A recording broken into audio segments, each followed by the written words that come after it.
Et ce début d'année est marqué par la chronique du durcissement du discours de la Réserve fédérale américaine. Nous en parlons avec Laetitia Baldeschi qui est avec nous par téléphone pour entamer cette émission. Bonjour et bienvenue Laetitia.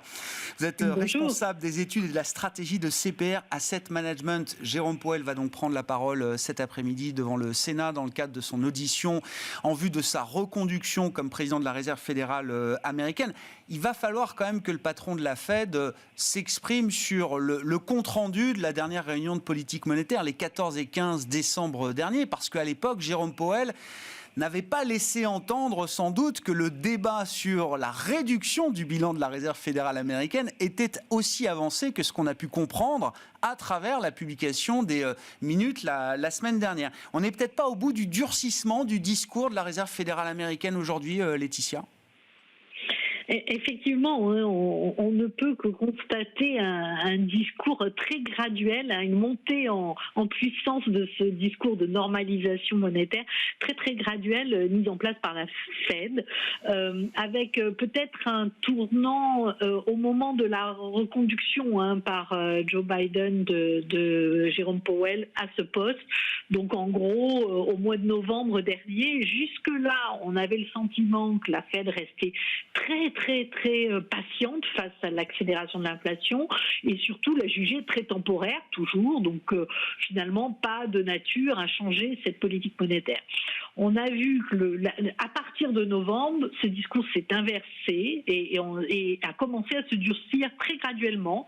On a eu d'abord l'annonce du tapering, puis du doublement du rythme de ce tapering, ce qui veut dire qu'on accélère le rythme de réduction des achats de titres mensuels par la Fed.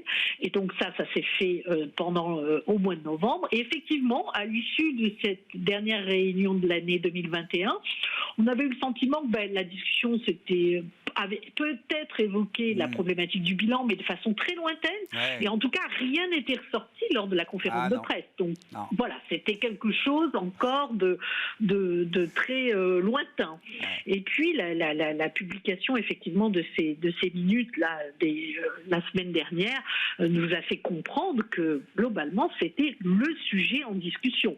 Certes, il n'y a pas eu de communication, mais les membres de la Fed avaient beaucoup insisté sur le sujet. Je crois que c'est 26 fois que le terme a été employé. C'est ce que j'ai compté, oui, effectivement. Dans un document qui fait 5 pages, donc pour dire, c'est pas non plus un bouquin de 500 pages, donc les minutes. Tout à fait. Voilà. Et c'est quand même, les minutes, par essence, c'est la traduction de ce qu'il s'est dit lors de cette réunion. Donc, certes, il n'y a pas de consensus, on n'est pas arrivé à une décision des membres de la Fed sur le sujet, mais on voyait bien que l'idée était de commencer à amorcer ce discours, comment on allait travailler à la réduction du bilan. Oui, Laetitia, on est quand même plus proche de quand est-ce qu'il faut commencer à réduire le bilan et comment faire pour réduire le bilan, plutôt que de savoir s'il faut le faire ou pas. Tout à fait. Tout à fait. C'est ça. La question n'était plus de est-ce qu'il faut le faire ou pas, mais comment on le met en place et quand. Surtout. Et pour nous, on a ce sentiment d'une accélération du rythme. Donc, vous voyez, toujours cette graduation dans le niveau d'alerte, je dirais, de la Fed concernant le futur de sa politique monétaire, mais une graduation, mais on va de plus en plus vite finalement. Ouais. Et donc là, on a eu novembre l'annonce du tapering, décembre le doublement du rythme. Donc, on accélère le rythme de réduction. Ce qui fait que fin mars, on reste avec un bilan inchangé, on n'a plus de nouveaux investissements nets de la Fed et on peut très bien, d'ores et déjà, puisque le QE, le quantitative easing, les achats de titres, factuellement, c'est une politique qui est terminée, eh bien, la Banque centrale peut commencer à penser à monter ses taux et donc pourrait le faire dès le mois de mars. C'est ce que commence à pricer très largement le marché. Première hausse dès le mois de mars. Mais mars, peut-être également l'annonce dans le mois qui suit du début de la réduction du bilan. Et donc, on pourrait aller assez vite dans cette annonce.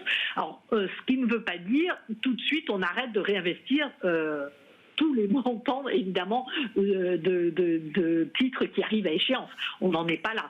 On devrait annoncer des limites de non-réinvestissement et on pourrait éventuellement le faire de façon assez graduelle, comme cela avait été le cas, en octobre 2017, et ça s'était fait graduellement lors du précédent épisode de réduction du bilan. Donc quelque chose d'assez graduel, mais vraisemblablement, il va y avoir une annonce dès le mois de mars sur le sujet. Bon, on verra ce que Jérôme Powell nous dit à ce sujet cet après-midi, même si c'est peut-être pas le cœur de son audition. Il y aura quand même forcément des questions sur la stratégie de la Fed en 2022. Oui.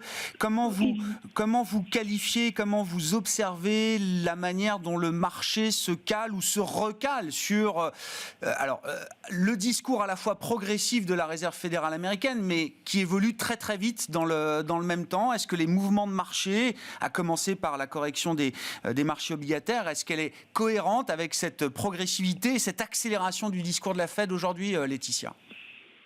Oui, on voit que les choses, graduellement, le marché est en train de s'ajuster à ce discours.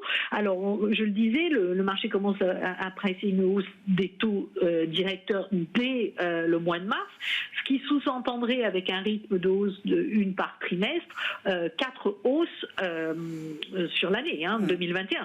Rappelons-nous, en octobre, on en était très très loin encore. Donc, on a vraiment une réaction des marchés qui me semble-t-il, à la hauteur du discours, mais peut-être pas encore totalement. Quand on regarde le taux 2 ans, américain, il est à 0,90, donc on voit bien qu'on est encore loin de pricer une normalisation graduelle qui se traduirait par une hausse trimestrielle de 25 centimes du taux directeur. On en est encore loin. Le taux 10 ans a touché 1,80 dans cette points haut. Remettons-le là encore une fois en perspective face à un taux de chômage qui a 3,9% de la population active, donc proche de ses plus bas, avec une inflation surtout. On va nous l'annoncer demain, le chiffre va être publié, mais on est à 6,8 en décembre, donc on anticipe 7% pour 6,8 en novembre. On anticipe 7% pour l'indice global pour le mois de décembre. Donc je vois 3,9 de chômage, 7 d'inflation, des taux longs à 1,8. On est encore dans une situation assez confortable, je dirais, en termes de le durcissement. Il est quand même encore très modéré. On parle de normalisation graduelle et non pas finalement de durcissement sec.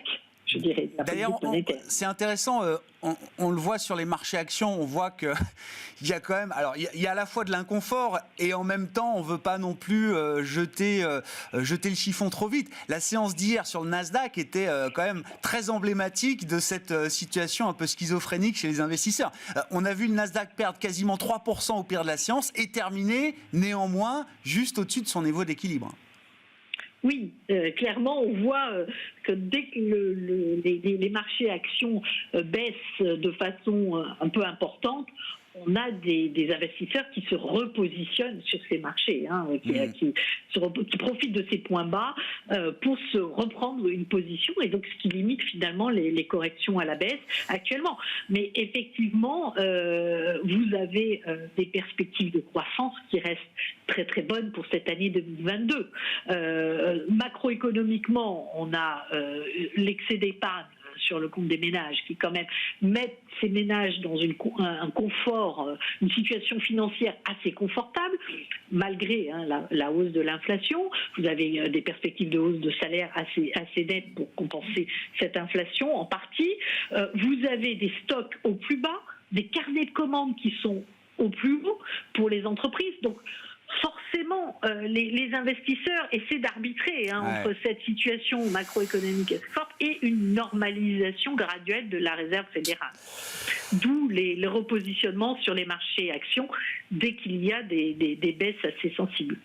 Merci beaucoup pour votre éclairage et cette analyse d'une situation effectivement qui est en train d'évoluer très très vite du point de vue américain et du point de vue de la Fed. Laetitia Baldeschi était avec nous par téléphone, responsable des études et de la stratégie de CPR Asset Management.